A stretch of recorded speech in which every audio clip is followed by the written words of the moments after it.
प्यारे बच्चों, आज का जो पोयम हम आपके सामने लेकर प्रस्तुत हुए हैं वह पोयम बहुत ही इम्पॉर्टेंट, बहुत ही सुंदर कविता है। अल्फ्रेड लॉर्ड टेनिसन की लिखी हुई, अल्फ्रेड लॉर्ड टेनिसन की लिखी हुई कविता है, जो 12th क्लास के यूपी बोर्ड 12th क्लास के बच्चों की 7वीं कविता है, 7वें नंबर की कविता है। From the passing of Arthur. क्या नाम है? From the passing of Arthur. ये जो कविता आपके सामने दी गई है, ये अल्फ्रेड लॉर्ड टेनिसन की लिखी हुई कविता है, जो 1809 में जन्म लिए थे और 1892 में शरीर का त्याग किया था। इन्होंने, अल्फ्रेड लॉर्ड टेनिसन महोदय ने एक पुस्तक लिखी थी 1842 में। 1842 में एक पुस्तक लिखी थी, उस पुस्तक का नाम था मार्टे डी आर्थर।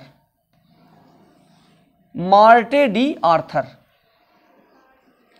उसी मार्टे डी आर्थर से इस पोएम को लिया गया है, from the passing of Arthur, जो हम आप पढ़ने जा रहे हैं, जो हम और आप पढ़ने जा रहे हैं। इसी मार्टे डी आर्थर कविता से, पोएम से जो है इसको लिया गया है, from the passing of Arthur. Alfred Lord Tennyson महोदय को representative poet of the Victorian age माना जाता है। विक्टोरियन एज के प्रतिनिधि कवि, representative poet of the Victorian age. ऐसा एज जो 1837 से लेकर के 1901 ईस्वी तक चला था। महारानी विक्टोरिया के नाम से इसका पड़ा, इस एज का नाम पड़ा है द विक्टोरियन एज। महारानी विक्टोरिया जिस समय इंग्लैंड की महारानी थी, 18 साल की उम्र में महारानी बनी थी। आगे बात समझ में, तो विक्टोरियन एज महारानी विक्टोरिया के नाम से रखा गया। उसी एज के, विक्टोरियन एज के ये रिप्रेजेंटेटिव कवि थे, बहुत ही अच्छे कवि, बहुत ही जीनियस कवि माने जाते थे, अच्छे कवि माने जाते थे। उन्होंने इस कविता को लिखा है। कविता में क्या है कि किंग आर्थर, जिसका नाम है आर्थर, ने एक राउंड टेबल की स्थापना की थी। राउंड टेबल, जिसमें कुछ सैनिक थे जिनका काम था क्या? जिनका काम यह था कि शोषितों की रक्षा करना, कोई किसी के ऊपर अत्याचार ना कर पाए, ऐसे लोगों की सुरक्षा के लिए किंग आर्थर ने राउंड टेबल की स्थापना की थी। उसमें सैनिक रखे गए थे, सोल्जर रखे गए थे, और उसमें सबसे विश्वसनीय, सबसे विश्वास पात्र उस राउंड टेबल का जो सैनिक था वो कौन था? सर बेडीवियर। कौन था? सर बेडीवियर। नाम याद रखिएगा, सर बेडीवियर। अब बेडीवियर की स्पेलिंग 2 तरह से लिखी जाती है, चाहे आप BEDE लिख दीजिए और चाहे BEDI लिख दीजिए, दोनों सही रहेगा। VERE आगे जोड़ दीजिएगा। सर बेडीवियर नाम का जो नाइट था, बहुत ही राजा का विश्वसनीय था। होता क्या है, राजा एक युद्ध लड़ा, युद्ध लड़ा, अयुद्ध में बुरी तरह से घायल हो गया। राजा ने क्या किया था? अपने ही भतीजे मॉडरेड का कत्ल किया उसी युद्ध में।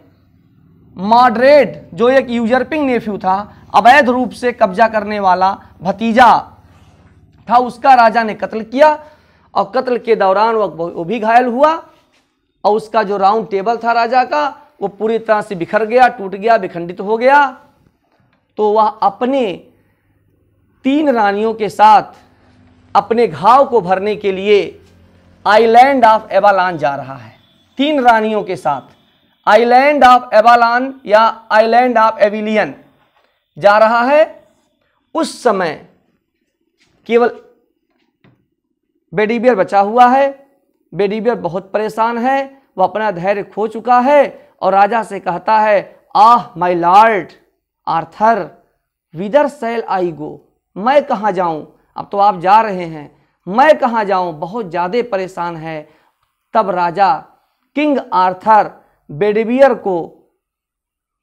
को समझाने की कोशिश करते हैं, समझाते हैं, बेडेवियर को समझाते हैं, समझा बुझा करके अलविदा करते हैं। इस कविता की दो महत्वपूर्ण बिंदु हैं। पहली बिंदु क्या है कि change is the law of nature, पहला बिंदु, और दूसरा बिंदु है prayer has a great miracle. पहला बिंदु क्या है? प्रकृति, परिवर्तन प्रकृति का नियम है, और दूसरा क्या है? प्रेयर में बहुत ज्यादा चमत्कार होता है, प्रार्थना में बहुत ज्यादा शक्ति होती है, बहुत चमत्कार होता है। तो आइए चलते देखते हैं ये कविता क्या है, कैसे है, हम पढ़ते हैं। देखिए कविता, देखिए ध्यान से पढ़िए। कविता है and slowly answered Arthur from the barge the old order changeth yielding place to new and God fulfills himself in many ways lest one good custom should corrupt the world. Comfort thyself, what comfort is in me. ध्यान समझिए, बहुत बढ़िया कविता है। King Arthur बेडेवियर को समझाता है, राजा Arthur बेडेवियर को समझाता है। बहुत कैसे समझाता है, देखिए। स्लोली एंसर्ड, जब बेडेवियर ने पूछा राजा से कि महाराजा, राजा जी, राजा साहब ये बताइए कि मैं कहाँ जाऊं, विदर शैल आई गो, मैं कहाँ जाऊं। राजा देखिए धीरे धीरे बोलता है, स्लोली एंसर्ड। क्यों धीरे दिया? क्योंकि because the king is badly bounded, बहुत बुरी तरह घायल है, बहुत ज्यादा कष्ट उसको है राजा को घायल होने के बाद। स्लोली एंसर्ड, बहुत धीरे धीरे उत्तर दिया। Arthur from the barge, barge means नाव, छोटी सी नाव है, उस नाव में बैठकर अपने 3 महारानियों के साथ, 3 रानियों के साथ राजा जा रहा है। तो छोटी सी नाव में बैठकर आर्थर ने उत्तर दिया, बहुत धीरे धीरे उत्तर दिया। क्या उत्तर दिया? द ओल्ड ऑर्डर चेंजेथ, कि पुराने नियम बदल जाते हैं, यील्डिंग प्लेस टू न्यू, और उनके स्थान पर नए नियम आ जाते हैं। पुराने नियम बदलते हैं और नए नियम आते हैं। इसलिए हे बेडेवियर, राउंड टेबल के भंग हो जाने पर आप दुखी मत हो, पुराने नियम बदलते हैं, नए नियम आते हैं। और ईश्वर and God fulfils himself in many ways, और गॉड उसे अपनी तरीके से, अनेक रास्ते से उसको पूरा करता है। देखिए, fulfils himself in many ways, ईश्वर के पास तमाम रास्ते हैं, अनेक रास्ते हैं, अनेक रास्तों से भगवान अपनी इच्छा को पूरी करता है। God fulfils himself in many ways lest, कहीं ऐसा ना हो कि, लेस्ट मीन्स कहीं ऐसा ना हो कि, lest one good custom should corrupt the world. Lest अपने साथ शुड लेता है, लेस्ट अपने साथ शुड लेता है model. Lest one good custom should corrupt the world, कहीं ऐसा ना हो कि अच्छे से अच्छे नियम संसार को खराब कर दे। इसका मतलब क्या है? इसका मतलब यह हुआ कि बहुत अच्छा नियम भी एक समय खराब हो जाता है, संसार को खराब कर देता है। बहुत अच्छे अच्छे नियम भी संसार को खराब कर देते हैं। इसलिए परिवर्तन बहुत जरूरी है। Change is the law of nature, परिवर्तन क्या है? प्रकृति का नियम है। ऐसा बेडेवियर को राजा आर्थर, किंग आर्थर समझाता है। क्या कहता है? कंफर्ट दाई सेल्फ, अपने आप में धैर्य रखो। व्हाट कंफर्ट इज इन मी, ऐसा धैर्य मेरे अंदर है। उसी तरह का धैर्य तुम भी रखो, अपने अंदर धैर्य रखो। कहता क्या? I have lived my life, मैंने अपनी जिंदगी को अच्छी ढंग से जिया है, अच्छी तरीके से जिया है। And that which I have done, और जो कुछ मैंने अपनी जिंदगी में किया है, may he within himself make pure. He capital letter में लिखा हुआ है, ईश्वर के लिए प्रतीक है, ईश्वर के लिए कहा गया है। May he within himself make pure, भगवान मेरे द्वारा किए कार्यों को स्वीकार करे और हमारी त्रुटि के लिए, हमारी कमियों के लिए, हमारे पाप के लिए हमें भगवान माफ कर दे। Within himself make pure. आगे क्या समझाता है? बट दाऊ, लेकिन तुम, if thou shouldst never see my face again, लेकिन यदि तुम मेरे चेहरे को दोबारा ना देख पाना, अर्थात यदि मेरी मृत्यु हो जाती है यदि मैं मर जाता हूं, मेरा चेहरा दोबारा नहीं देख पाते हो, तो प्रे फॉर माई सोल, तुम मेरी आत्मा के लिए प्रार्थना करना, तुम मेरी आत्मा के लिए प्रार्थना करना, क्योंकि प्रार्थना में बहुत ज्यादा शक्ति होती है, प्रार्थना में बहुत ज्यादा शक्ति होती है। ध्यान रखो बेटे बियर, प्रार्थना में बहुत ज्यादा शक्ति होती है। प्रे फॉर माई सोल, क्यों? कहता more things are wrought by prayer, बहुत सी चीजें, रॉट मीन्स कंप्लीट, पूरी हो जाती, बहुत सी चीजें प्रार्थना के द्वारा पूरी हो जाती हैं। More things are wrought by prayer, प्रार्थना के द्वारा बहुत सी चीजें पूर्ण कर ली जाती हैं, पूरी हो जाती हैं। जैसे prayer has great power, more things which are unattainable in this world can be achieved by the supreme power of prayer। ऐसी चीजें जो संसार में अप्राप्य होती हैं, ईश्वर के प्रार्थना से, ईश्वर की विनती से, ईश्वर की पूजा से वो सब चीजें प्राप्त हो जाती हैं जो चीजें अप्राप्य होती हैं। प्रार्थना के महत्व को बताया है किंग आर्थर ने बेडीबियर को। ऐसी चीजें मिलेंगी आपको कि than this world dream of, जिसकी आप कभी कल्पना नहीं कर सकते, जिसके आप कभी स्वप्न नहीं देख सकते। There is no doubt in it, there is no doubt in it, इसमें कोई संदेह नहीं, आप कल्पना नहीं कर पाएंगे, ऐसी चीज आप प्रेयर के द्वारा पा जाएंगे। इसलिए हे बेडीबियर तुम धैर्य मत खो, हे बेडीबियर तुम धैर्य मत खो। Therefore लेट दाई वॉइस, अपने वॉइस को निकालते रहना, अपनी आवाज को निकालते रहना, ऐसे निकालते रहना जैसे rise like fountain for me night and day, मेरे लिए दिन और रात उसी तरह अनवरत रूप से ईश्वर की प्रार्थना करते रहना, जैसे कॉन्टिन्यूअसली फाउंटेन, निरंतर फव्वारा से पानी निकलता रहता, दिन रात पानी निकलता रहता है, उसी तरह भगवान से मेरे लिए तुम प्रार्थना करना। क्यों? क्यों?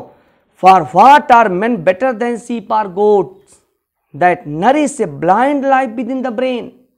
वे मनुष्य जो मस्तिष्क रखते हुए, दिमाग रखते हुए ईश्वर की पूजा नहीं करते, ईश्वर की आराधना नहीं करते, वे क्या होते हैं? वे किसी भेड़ बकरियों से कम नहीं होते। अर्थात अगर आपके पास ईश्वर ने बुद्धि दिया है, विवेक दिया है, तो आपको क्या करना है? आपको ईश्वर की पूजा करनी है। अगर आप ब्रेन रखते हुए ईश्वर की पूजा नहीं करते हैं तो आप भेड़ और बकरियों से कम नहीं हैं, आपको भेड़ बकरियों के अंतर्गत रखा जाएगा। If knowing God they lift not hands of prayer, यदि भगवान को जानते हुए वे अपने हाथों को ईश्वर की प्रार्थना के लिए नहीं उठाते तो क्या है? भेड़ बकरियों से कम नहीं है। ईश्वर की प्रार्थना के लिए अपने हाथ उठाइए। किनके लिए? बोथ फॉर देमसेल्व्स, अपने लिए उठाइए, and those who call them friends, और उनके लिए भी उठाइए जिनको आप मित्र कहते हैं, जिनको आप अपना मित्र समझते हैं, सबके लिए उठाइए। ईश्वर की विनती करिए, सबके लिए पूजा करिए, आप सबके हित के लिए पूजा करिए। For so the whole round earth is every way, क्योंकि पूरी दुनिया प्रार्थना पर टिका हुआ है। All the world is based on prayer, पूरी दुनिया प्रार्थना पर टिका हुआ है। Bound by gold chains about the feet of God, प्रार्थना मनुष्य और ईश्वर के बीच की कड़ी होती है। जो प्रार्थना होता है ये मनुष्य और ईश्वर के बीच की कड़ी होती है, इसलिए प्रार्थना जरूर करना चाहिए, ईश्वर से विनती जरूर करना चाहिए। इसलिए हे बेडीबियर, अब मैं एवालान द्वीप की तरफ जा रहा हूं अपने घाव को भरने के लिए, और तुम ईश्वर से प्रार्थना करते रहना। नाउ फेयरवेल, अब मैं तुमको अलविदा करता हूं। इस प्रकार इतनी बातें समझाकर राजा अपनी 3 रानियों के साथ एविलियन द्वीप की तरफ चला जाता है, और बेडीबियर को धैर्य मिलता है। And that is the end of the poem. मैं आशा करता हूं कि ये पोएम आपको सबको पसंद आया होगा। निश्चित रूप से आप इसको ज़्यादा से ज़्यादा देखिए, पढ़िए, मन लगा के पढ़िए। That's all, thank you.